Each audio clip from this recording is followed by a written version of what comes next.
Congressional reckoning. When truth breaks the gavel, gavel strikes 47 times.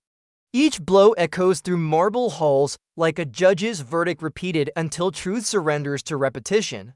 But today, in this congressional chamber that masquerades as a cathedral of justice, the prayer being offered is fear itself. Marjorie Taylor Greene grips the gavel like it owes her obedience.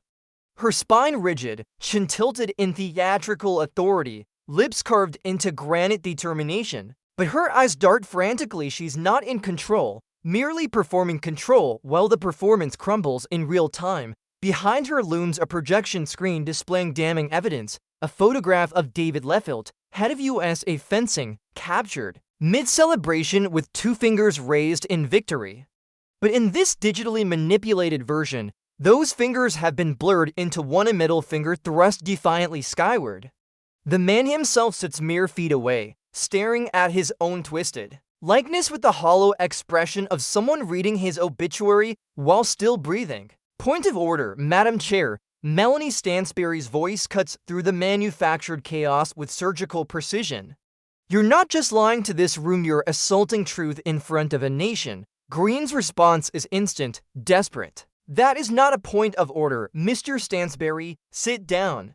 You are not recognized. But Stansberry sharpens her blade. You dragged a citizen under subpoena into this circus, then painted a target on his back with Photoshop. That's not oversight, that's political arson. The gavel slams again, boom, boom, boom. But instead of restoring order, it amplifies the shame echoing through every corner of American democracy. Representative Jasmine Crockett folds her hands with the patience of a surgeon preparing to operate. Her voice drops to a whisper that somehow fills the entire chamber. You swing that gavel like it's a sword, but all it cuts is your own credibility. Leffilt hasn't spoken, but his silence carries the weight of every American summoned, smeared, and silenced by political theater. He stares at the fabricated evidence, his hands perfectly still, eyes burning with quiet dignity. Stansberry addresses the room with prophetic clarity. If this is what passes for justice in this subcommittee, then God help the governed. Greene snarls, gavel raised like a weapon. Order. This hearing will come to order. You will not hijack this committee with your moral tantrums. But now the gavel trembles in her grasp. Crockett rises slowly, her tone no longer surgical but arctic. She silences truth. She defaces an innocent man, but not today. Today the blood is on her hands and the cameras are rolling. The room freezes. Even the microphones seem afraid to breathe. Finally, Leffilt lifts his chin, not in defiance, but in clarity. If this is government, then God help the governed. The woman who had wielded her gavel like a war drum now sits paralyzed beneath the echo of her own crumbling authority. But across from her, another voice begins to rise, not loud, but undeniable. Stansberry doesn't raise her volume. She elevates the entire room. There is a violence that doesn't leave bruises but lingers in headlines, gets replayed on C-SPAN, and echoes in the bedrooms of children who no longer feel safe. Her voice carries the weight of accumulated grief. Last night, I heard from a mother, not a donor, not a lobbyist, just a mother whose 16-year-old daughter fences. That child watched this hearing and saw a congresswoman manipulate reality itself. In that moment, she stopped believing she was safe. She turned off the lights and told her mother, if even Congress thinks we're fake, then what's the point of trying to be real? The devastation is palpable. This committee wasn't used to ask questions, it was used to issue punishments, shame disguised as concern.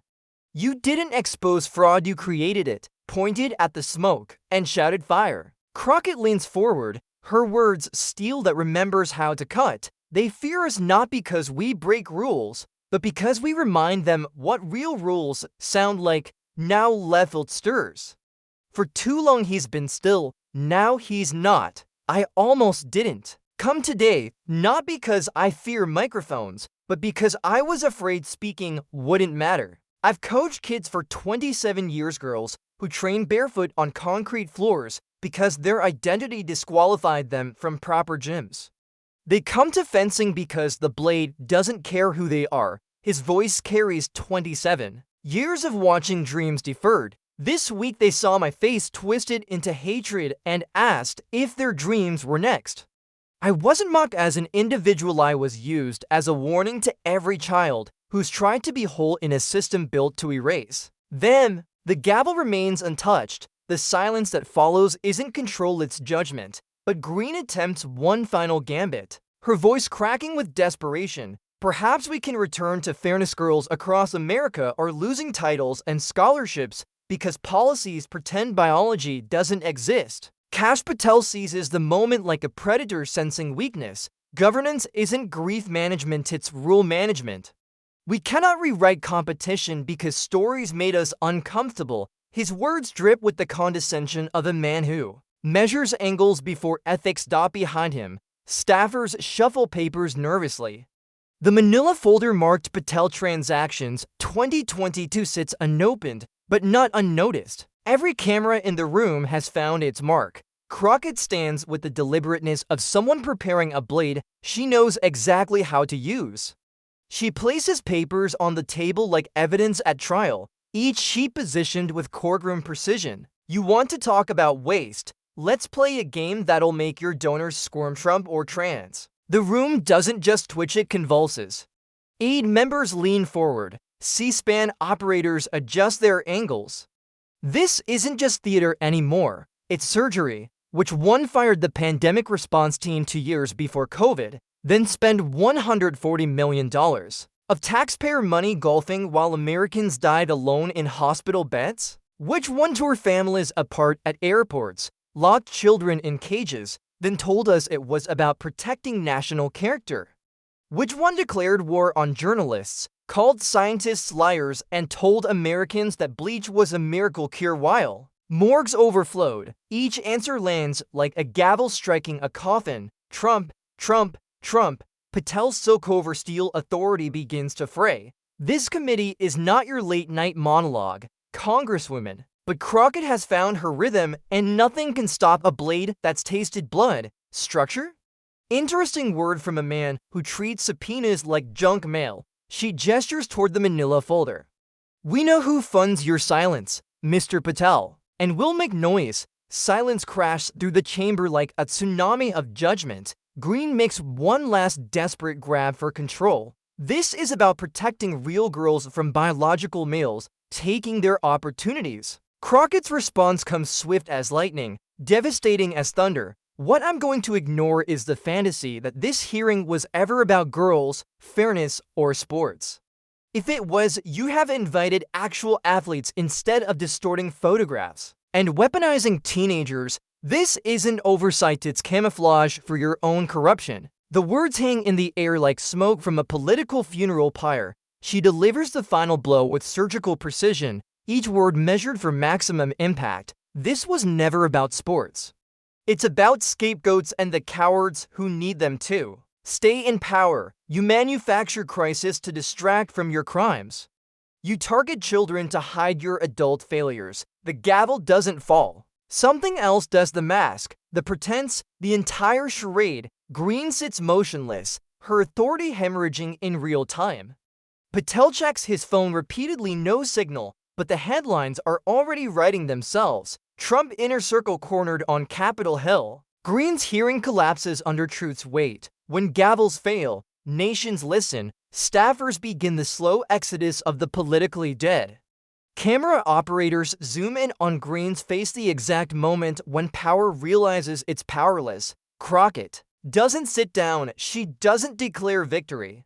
She simply states what everyone can see. Some hearings don't need verdicts, they need witnesses. Then she walks out, leaving behind only the echo of truth spoken in a chamber that had forgotten its sound. By evening, CSPAN's YouTube channel explodes past 4 million views. Not for drama, but because something rare happened, a hearing told the truth instead of selling it. Within hours, teachers across America tape Crockett's words to classroom doors. Trans teenagers print Leffield's testimony for their lockers. Social media floods with clips tagged #truth marches and #letthemfence. By dawn, protests gather outside Capitol Hill, not angry mobs, but resolute witnesses holding signs that quote, The hearing verbatim: if you're not going to fund us, don't silence us. Some hearings don't need verdicts, just echoes. CNN interviews Maya, a 16-year-old standing before her Tulsa high school for the first time. I didn't feel like a debate topic. I felt like a human being. Fox News reaches out to Greene's office for comment. The interview gets canceled. Twice, the House Ethics Committee launches formal investigations into misrepresentation of evidence, abuse of procedural authority, and undisclosed financial conflicts. By noon, 3 more committees announce parallel inquiries. But what trends across every platform isn't the investigations, it's one devastating image. Greene, eyes downcast, gavel untouched, sitting in the wreckage of her own making, with a handwritten caption that captures the moment democracy fought back. Truth doesn't trend. But today it marched, and in chambers across the Capitol, other gavels began to tremble.